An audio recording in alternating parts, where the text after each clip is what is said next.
To ensure the success of this project, I've chosen WisdomUp's lithium-ion batteries. It's important to highlight that they haven't sponsored this video. The primary reason I opted for these cells is that their milliampere hour capacity is accurately represented, not exaggerated. Before we dive deeper, I want to share why I'm embarking on the creation of this 4S 1P lithium-ion battery pack. Approximately 11 to 12 months ago, I installed the RunCam Night Eagle 3 V2 FPV camera from RunCam paired with a Max Solo VTX from Rushcom. Throughout this lengthy duration, I've relied on a 2S LiPo battery for power supply. Admittedly, when I first ventured into the world of FPV, I was a complete novice. I quickly discovered that when the VTX lights shone green or blue, I received video signal on my monitor. However, I was unaware that these light indicators corresponded to the output power in milliwatts. When I set the VTX to red or purple, video signal disappeared from my monitor, so I resolved to stick with green, mainly because occasionally the blue light would also cause a drop in video signal. So this is what transpired. 2 weeks ago, for unknown reasons, I swapped my 3S battery, which powers my rccar, with the 2S battery intended for the VTX. This led me to use the 3S battery for the VTX instead. To my amazement, when adjusting the VTX settings, I discovered that I could maintain video signal even when the VTX light was set to purple, which indicated max wattage. It was a revelation. All this time, I'd been powering the VTX with an inadequate voltage. Oh, how I wish I had taken the time to read the VTX manual. Now let's get back to the reason you clicked to watch this video in the first place. I'd like to dedicate this project to Vincent, who coincidentally commented nearly a year ago right when I installed the FPV gear on my RC car, suggesting I consider building a 4S 4P lithium-ion battery pack. While this video will focus on constructing a 4S 1P lithium-ion battery pack, I want you to understand that my purpose here is to share my experiences and the lessons I've learned in this hobby. I can only tackle projects I'm confident I will use and need. As for Vincent's idea of a 4S 4P battery pack, I'm still searching for a suitable application but hope to discover it soon. Or maybe guys, you can comment on the comment section where I can use this 4S 4P lithium-ion battery pack. As you can see, the WisdomUp lithium-ion batteries I'm using have a fairly modest milliampere hour rating of 1200. This capacity is perfect for testing whether the 16.8 volt output of a 4S pack can consistently support max milliwatts for over an hour. A word of caution, please avoid purchasing those lithium-ion 18650 cells that claim capacities exceeding 2500 milliampere hours. Some companies are even marketing cells with outrageous claims of 5000 milliampere hours.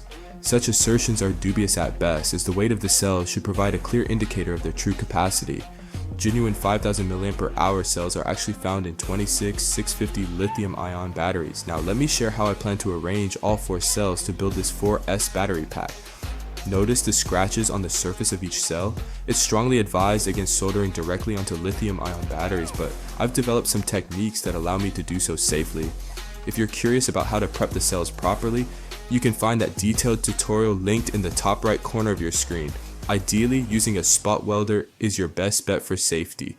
However, if you've run out of nickel strips for spot welding, feel free to experiment with my methods. Look at how effortlessly the solder adheres to the lithium-ion batteries. It's crucial to prepare and solder each cell individually before bonding them all together. While I've often skipped this step due to my familiarity with the process, I recommend it for anyone else. One last tip. I personally prefer using a file for prepping the batteries above the other methods shown in my tutorial. If you choose this route, invest in a round file. You'll find it makes your work much smoother. Next, prepare 3 10-gauge copper wires to facilitate the soldering process. Make sure you measure the length you'll need and solder the wires as shown here before connecting them to the cells. I'm using wires in 3 distinct colors to help you track along, and for those who want to replicate my exact steps in design, to create 2 pairs out of the 4 cells, you can glue them together with double-sided tape, but I prefer epoxy glue as I don't plan to disassemble this pack later. Using the prepped wires, connect the positive terminal of one cell to the negative terminal of its pair. This simple step will yield 2 pairs of 2S 1P lithium-ion batteries, setting the foundation for the 4S battery pack. To transform our two sets of 2S, 1P lithium-ion batteries into a robust 4S, 1P pack, we begin by carefully amalgamating the two pairs, securing them with glue to create a cohesive unit. It's essential to position the soldered sides facing downward, ensuring that the upper surface is left clear with 4 untouched terminals awaiting connection.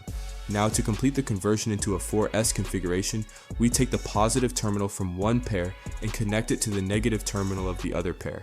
This crucial step officially allows us to declare the creation of our 4S 1P lithium-ion battery pack. At the heart of this assembly, we'll prepare the 3 wires by stripping away a slender sliver of insulation from each wire, revealing the shining copper beneath, which we will then coat with solder. These 3 new terminals will be used to attach the balance charging wires. As we delve into this project, it's key to note that we're opting out of a battery management system BMS.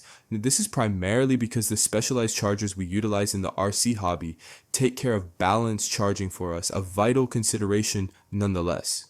For clarity's sake, I'll use a balance charging connector featuring 5 distinct colors. This color coding will simplify the wiring process. Next, you may wonder how to identify the positive wire. If possible, always start with the positive wire and solder it to the positive terminal of the battery. Picture this. The side with exposed terminals is the bottom of the connector, and the opposite side is the top. When the connector is flipped upside down, the right side wire indicates positive. However, when upright, the left side is positive. To eliminate confusion entirely, consider investing in a connector where one wire is a vibrant red while the remainder are standard black. Starting with the red positive wire, solder it to the positive terminal of the battery. Next, we take the second wire, in my case it's the bright yellow one, and connect it to the bottom right center terminal we've just customized. Following that, we take the third wire, the white one, and solder it to the upper green terminal. Then for the fourth connection, we attach the blue wire to the bottom left center terminal. Finally, we secured the last wire to the top negative terminal on the battery. In essence, the process flows seamlessly. Begin with the positive terminal, move down to the bottom right, then up to the top back center terminal, down again to the bottom left, and finish by connecting to the top negative terminal. With these connections complete, you will have successfully constructed a 4S 1P lithium-ion battery pack. Before encasing everything in heat shrink wrap, take a moment to verify the voltage readings of each cell and confirm the total voltage of the assembly. At this milestone, my voltage checker gives a satisfying affirmation that I've achieved my target. An important note, during the assembly of cells, ensure that the voltage across each cell is closely matched. Avoid using cells with significant voltage discrepancies, especially if you plan to parallel connect them.